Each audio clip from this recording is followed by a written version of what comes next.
পৃথিবী সৃষ্টি করার পরে পৃথিবী কাঁপে, আল্লাহ পাথর দিয়ে পেরেক মারলেন, পৃথিবী আর কাঁপে না। সুবহানাল্লাহ। ফেরেশতারা দেখে তো অবাক। ফেরেশতারা বলে, আল্লাহ পাহাড়ের এত শক্তি, পাহাড় গেড়ে দিলেন পৃথিবীতে, আর পৃথিবী কাঁপে না। হাল মিন খালকিকা আশাদ্দু মিনাল জিবাল, আল্লাহ আপনার সৃষ্টির মধ্যে পাহাড়ের চেয়ে শক্তিশালী কি কিছু আছে? আল্লাহ বললেন, নাআম, আছে।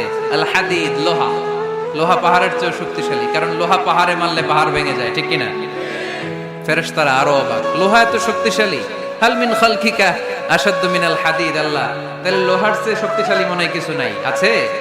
আল্লাহ বললেন, নাআম, আছে। আন্নার, আগুন, কারণ আগুনের মধ্যে লোহা ফেলে দিলে লোহা গলে যায়, ঠিক কিনা? ফেরেশতারা তো আরো অবাক। ফেরেশতারা বলে, তাই নাকি? আগুন এত শক্তিশালী, তো হাল মিন খালকিকা আশাদ্দু মিনান নার, আল্লাহ আপনার সৃষ্টিতে আগুনের চেয়ে শক্তিশালী কিছু আছে? আল্লাহ বলে, আছে। আলমা, পানি, কারণ আগুনের মধ্যে পানি ঢাললে আগুন পাওয়া যায়।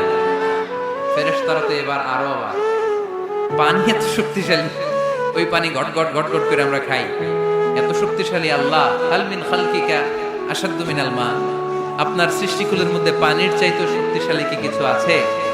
আল্লাহ বলে, আছে। সেটা আবার কি? আল্লাহ বলে, আর রিহ, বাতাস। বাতাস যখন সাগরের পানির মধ্যে উচ্ছ্বাস মারে, তখন এটা জলোচ্ছ্বাস হয়ে যায়, ঠিক কিনা?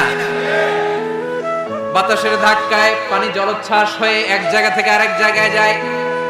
আল্লাহ বললেন, পানির চাইতেও শক্তিশালী সৃষ্টি আমার আছে, ওইটার নাম বাতাস। ফেরেশতারা অবাক হয়ে আবার জিজ্ঞেস করে, আল্লাহ আপনার সৃষ্টিকুলের মধ্যে বাতাসের চাইতেও শক্তিশালী কিছু আছে কিনা বলেন।